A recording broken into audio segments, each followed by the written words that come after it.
பிரியமானவர்களே, இன்றைய காலை பொழுதிலும் கூட இது வானத்தின் வாசல் ஊழியத்தின் மூலம் உங்களை சந்திப்பதில் கர்த்தருக்குள் மிகுந்த சந்தோஷம் அடைகிறேன். நான் அநேகரால் மறக்கப்பட்டவளாய் நான் இருந்து கொண்டிருக்கிறேன். அநேகருக்கு என்னால் உதவிகள் செய்யப்பட்டது. ஆனால் இப்பொழுது நான் ஒதுக்கப்பட்டதைப் போல, நான் தள்ளப்பட்டதைப் போல இருந்து கொண்டிருக்கிறேன். எல்லாரும் என்னை வெறுத்து தள்ளுகிறார்கள். நான் என்ன செய்வேன் என்று தேவ சமூகத்தில் காத்து கொண்டிருக்கக்கூடிய உங்களை பார்த்து ஆண்டவர் சொல்லுகிறார், தாய் உன்னை மறந்தாலும் நான் உன்னை மறப்பதில்லை என்று இன்றைய காலை பொழுதில் ஒவ்வொரு குடும்பங்களையும் பார்த்து ஆண்டவர் வாக்கு கொடுத்து கொண்டிருக்கிறார்.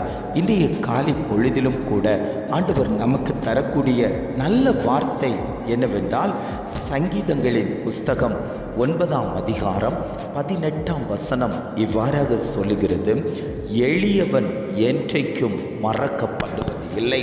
ஆண்டவர் குடும்பங்களை பார்த்து சொல்லுகிறார், மனிதர்கள் உங்களை மறந்திருக்கலாம், ஆனால் நான் உங்களை மறப்பது இல்லை என்று ஆவியானவர் குடும்பங்களை பார்த்து ஆண்டவர் வாக்கு கொடுத்து கொண்டிருக்கிறார்.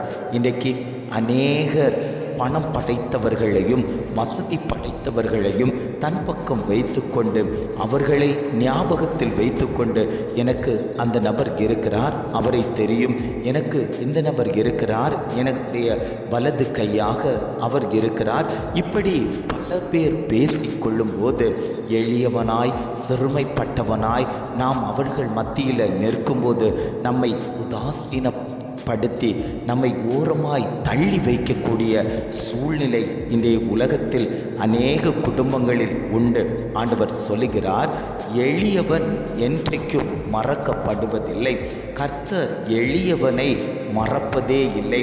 குப்பையில் இருந்து கோபுரத்தில் உயர்த்தி வைக்கக்கூடிய தகப்பன் இன்றைக்கி உங்களை பார்த்து ஆண்டவர் சொல்லுகிறார், நீ எளிமையாய் இருக்கிறாயா? உன்னிடத்தில் ஒன்றுமே இல்லையா? எல்லாம் வெறுமையாக இருந்தது போல் இருக்கிறதா? நீ தேவ சமூகத்தில் வந்து அமர்ந்திரு, நான் உன்னுடைய காரியத்தை ஜெயமாய் மாற்றி தருவேன் என்று ஆவியானவர் குடும்பங்களை பார்த்து பேசிக்கொண்டிருக்கிறார். தாவீதை குறித்து நீங்கள் பார்ப்பீர்களே, ஆனால் தாவீதினிடத்தில் தன்னுடைய தகப்பனார் கொஞ்சம் ஆடுகளை கொடுத்து, வனாந்தரத்தில் நீ போய் அதை மேய்த்துக்கொள் என்று அவனை அனுப்புகிறார்.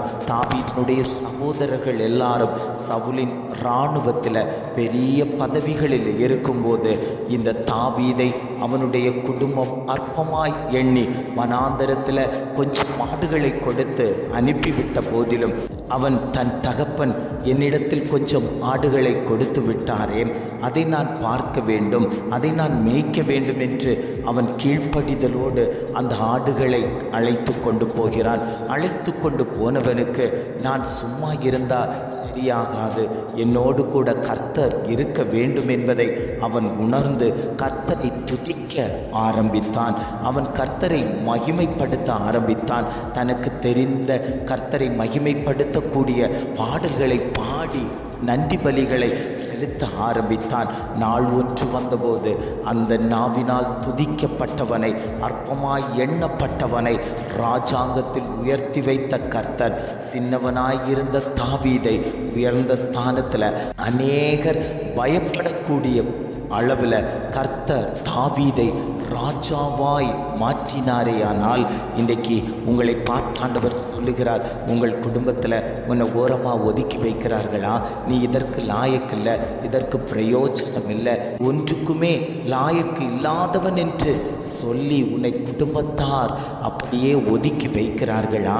பயப்படாத, ஆண்டவர் ஒதுக்கப்பட்டவர்களை தன் பக்கம் அழைத்து கொண்டு அவர்களுக்கு ஆறுதலையும் தேர்தலையும் கொடுத்து அதே ஒதுக்கப்பட்ட ஜனத்தின் மத்தியில் உங்களை உயர்த்தி காட்டி சத்துருக்களுக்கு முன்பாக உங்களுக்கு ஒரு பந்தியை ஆயத்தப்படுத்தி உங்கள் தலையை எண்ணெயினால் அபிஷேகம் பண்ணி அவர்கள் மத்தியில் உங்களை கனப்படுத்தக்கூடிய தகப்பன் இன்றைக்கு உங்களோடு கூட இருந்து கொண்டிருக்கிறார்.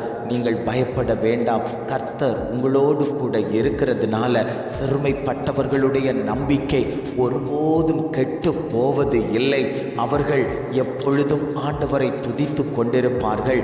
துன்மார்க்கனோ தேவனை மறந்து விடுவான். அவன் அந்த ஆஸ்தியை பார்த்து, அந்தஸ்தை பார்த்து உலகத்தை நோக்கி ஓடிக்கொண்டிருக்கும் போது நீங்கள் கர்த்தரை தேடி ஆலயத்தில் வரத்தும் போக்குமாயிருந்து தேவ சமூகத்தில் அழுது விழித்து கொண்டிருக்கிறீர்கள் அல்லவோ, ஆண்டவர் உங்களுடைய கண்ணீரை அவர் துருத்தியில் எடுத்து வைத்திருக்கிறார்.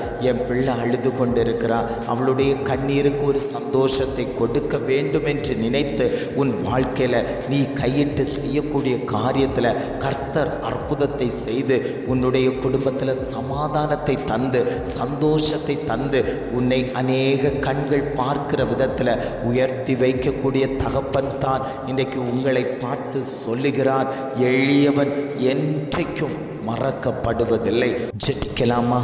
அன்பின் பரலோக பிதாவே, இந்த காலை பொழுதுக்காக நாங்கள் உம்மை துதிக்கிறோம், ஸ்தோத்தரிக்கிறோம் ஆண்டவரே. இந்த காலை பொழுதிலும் கூட ஆவியானவர் எங்களுக்கு தந்த நல்ல வார்த்தைகளுக்காக நாங்கள் உமக்கு நன்றி செலுத்துகிறோம் ஆண்டவரே. எளியவன் என்றைக்கும் மறக்கப்படுவதில்லை என்று அழகான ஒரு வார்த்தை தந்தீங்க ஆண்டவரே. நாங்கள் உம்முடைய சமூகத்தில் வந்து அமர்ந்திருக்கும் போது நாங்கள் ஒரு நாளும் மறக்கப்படாதபடிக்கு தேவன் எங்களை பலப்படுத்தும்படியாய் நாங்கள் ஜெபிக்கிறோம் ஆண்டவரே. உங்கள் கண்களிலே எங்களுக்கு தயவு கிடைக்கட்டும் ஆண்டவரே, கிருபை கிடைக்கட்டும், மேன்மைகள் கிடைக்கட்டும். தாழ்வில் நம்மை நினைத்தவரை துதியுங்கள் என்று சொன்னது போல ஆண்டவரே, உம்மை நாங்கள் எப்பொழுதும் துதித்து கொண்டிருக்கக்கூடிய அந்த பாக்கியத்தை எங்களுக்கு தந்து விட்டதற்காக நாங்கள் உமக்கு நன்றி செலுத்துகிறோம் ஆண்டவரே. இம்மட்டுமாய் வழி நடத்தின தகப்பன், இனியும் நீர் அவர்களை வழி நடத்தும்படியாய் நாங்கள் ஜெபிக்கிறோம். எங்களை தாழ்த்தி தருகிறோம். துதிகன மகிமை எல்லாம் உமக்கே செலுத்துகிறோம். மீட்பர் இயேசுவின் மூலம் ஜெபம் கேளும் நல்ல பிதாவே. ஆமென், ஆமென்.